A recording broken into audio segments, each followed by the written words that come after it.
Kalau ini sifatnya 3 tujuan ini bukan substitut tapi urutan. Syukur-syukur bisa 4-4-nya gitu. Nyawanya selamat, cacatnya terhindari, terus biasanya yang faktor ketiga ini cowoknya jago nih, memberikan rasa nyaman gitu. Rasa nyaman sama penunjang penyembuhan. Tapi kalau terpaksanya dipotong satu dari paling bawah, kalau kita nggak bisa memberi rasa nyaman, tetap merasa sakit, yang penting nyawa sama tidak cacat. Atau kalaupun terpaksa kita harus menjadikan orang tersebut cacat, kayak misal terjepit di kendaraan, kecelakaan, terus luka remuk, nggak bisa dievakuasi, terpaksa harus dipotong. Kalau nggak dipotong nanti dia mati gitu. Ya nggak apa-apa, tapi itu sebuah keterpaksaan gitu istilahnya. Yang penting nyawanya terselamatkan gitu. Tapi nggak mungkin kita prioritaskan yang penting nggak cacat, yang penting nyaman dan gimana mau sembuh gitu, tapi nyawanya hilang gitu. Itu nggak mungkin gitu ya. Jadi prioritasnya cuma yang kita yang paling atas itu yang utama nyawa. Sampai sini why-nya. Dan setelah itu kita belajar tentang bagaimana memberikan pertolongan pertama itu di babak selanjutnya. Tapi ya, setelah pendahuluan itu ada materi mengenai anatomi dan maal tubuh, ya kan, di bab 2. Tuh gue langsung ke bab 2 karena bab 1 tinggal dibaca saja, terus yang ada pertanyaan dijawab saja sudah bisa. Bab 2 adalah anatomi dan apa tuh bab-nya? Dan faal dasar. Iya, anatomi dan faal dasar. Itu sebetulnya juga hanya untuk pengantar kita melaksanakan tindakan pertolongan. Intinya dari bab anatomi dan faal adalah teman-teman jadi bisa menunjukkan mana depan, mana belakang, mana kiri, mana kanan. Contoh, kalau lukanya di sebelah sini,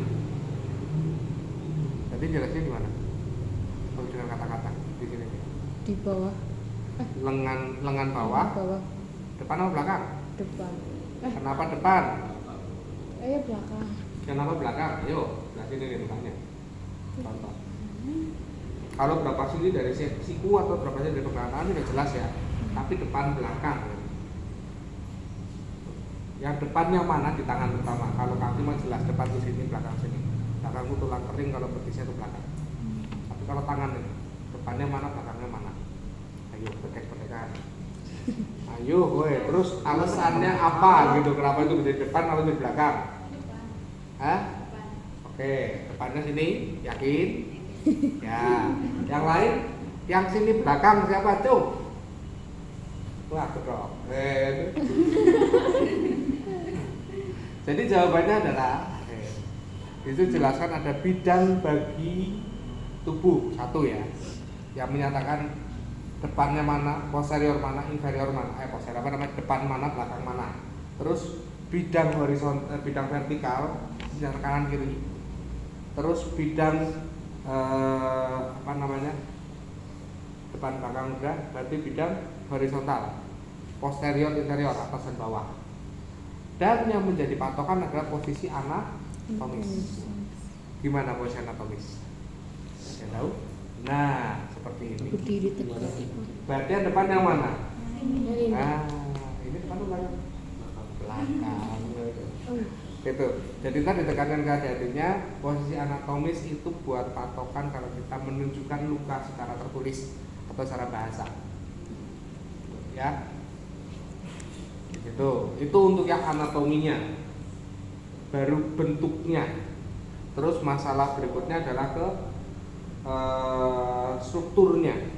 Belajar tentang muskular otot, tentang tulang, susunan tulangnya apa saja, tulang tengkorak, tulang apa segala macam, alat gerak, segala macamnya lah gitu.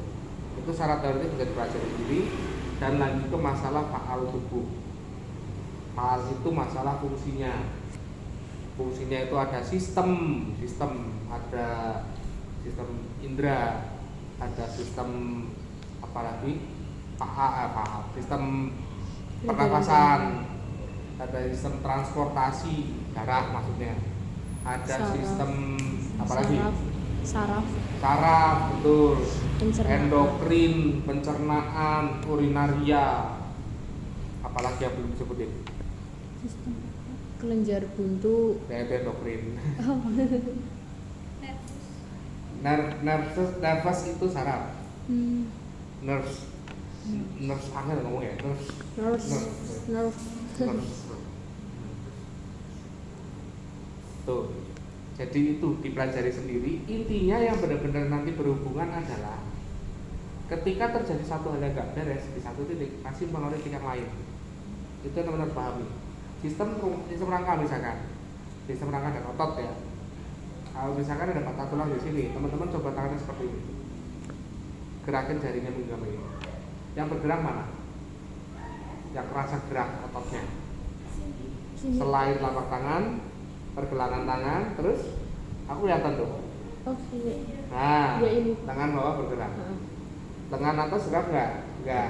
Berarti kalau ada cedera di sini, dia akan mempengaruhi sampai ke ujung jari.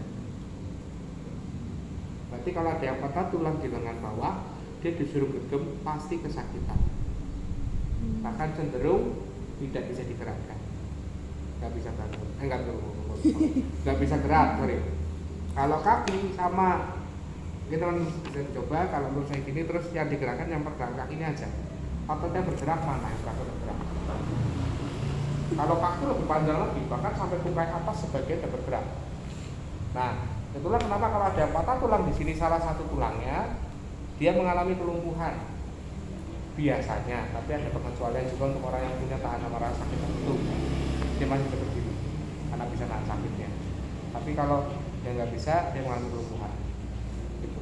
Teman-teman belajar ke situ nanti di anatominya, urut-urutannya gimana, terus yang berhubungan gimana, gitu. Supaya apa, nanti ketika ada kejadian, bukan kejadian, ada apa ya? Ada soal kasus ataupun kejadian beneran berkaitan dengan tulang, otot, itu teman-teman bisa mendeteksi di mana sih titiknya. Kayak misalkan sakit di mana, di bahu, di sini. Ngeceknya gimana? Apakah seperti ini? Enggak. Jadi gerakan gini, karena gini nggak pengaruh dia, bahu atau bahu nggak terpengaruh, tetap bisa bergerak jari-jarinya. Tapi caranya dia diangkat seperti ini, menggerakkan bahunya. Bisa enggak? Biasanya enggak. Terus sekarang pertanyaannya, kalau permasalahan di otot, di tulang, belikat, belakang sini, cara ngeceknya gimana? Begini. Betul, nggak perlu tinggi-tinggi gitu juga, poinnya juga udah cukup. Kalau sampai sini, dia udah nggak bisa naik. Paling mentok segini, di belikat ini. Padahal di sini ya, oke ya. Karena kalau dia naik itu ototnya jadi gerak semua. Ketarik. Gerak sedikitnya udah sakitnya luar biasa. Langka. Iya, yang ini dari sini. Langka coba. Sama kayak belikat. Gerakin seperti ini. Ngeceknya gitu. Sakit di sini, coba suruh ngangkat. Kalau memang nggak bisa, berarti ada masalah dengan otot ataupun juga tulangnya. Nanti penanganannya seperti apa kita bahas di bab selanjutnya. Ya. Sampai sini ada pertanyaan? Nah, kalau buat latihan besok secara teori jelasin antara dua bab ini aja udah cukup. Ini akan habis waktu 1,5 jam kalau mau detail semuanya ya. Ditambah dengan penjelasan tadi yang aku sebutin. Tuh. Sampai sini jelas? Berarti besok mau ini aja dulu? Oh, udah langsung pulang kita. Tambah lagi. Loh, kalian percaya buat besok udah ini aja, udah kita pulang langsung sekarang. Tuh, jadi kadang orang meremehkan anatomi dan paha. Ngapain belajar itu gitu? Padahal dia maksudnya ke situ. Itu baru yang masalah otot rangka ya. Belum kita ngomong masalah pencernaan. Kenapa kita bahas pencernaan, sistemnya harus tahu? Karena ada kasus yang namanya keracunan. Itu keracunan. Salah satu faktor dari makanan. Yang kedua, alergi, pengaruh dari makanan. Nah, nanti kalau itu ada kasus alergi, kita akan tanya seperti apa berpengaruhnya di sistem pencernaan. apa nanti ini jurusan apa sih? Cek Kuning apa? dulu. Teknik laboratorium medik, Oh, laborat. Biru? keperawatan, Perawat. Merah? Farmasi. Itu sama lagi hijau? tata boga. Oh, ada tata boganya. Nggih. Oh iya, dia ahli gizi dan nutrisis ya Iya. masuknya. Terus yang cowok tandanya apa? Enggak ada. Nah, kamu juga enggak ada. Kamu jurusan apa? Apa itu? Manajemen rumah sakit. Hah? Iya, jatuhnya manajemen rumah sakit. Jadi kalau ini semuanya bergabung dari satu rumah sakit. Kan? Iya. Ada Ya. bagiannya ya Pak.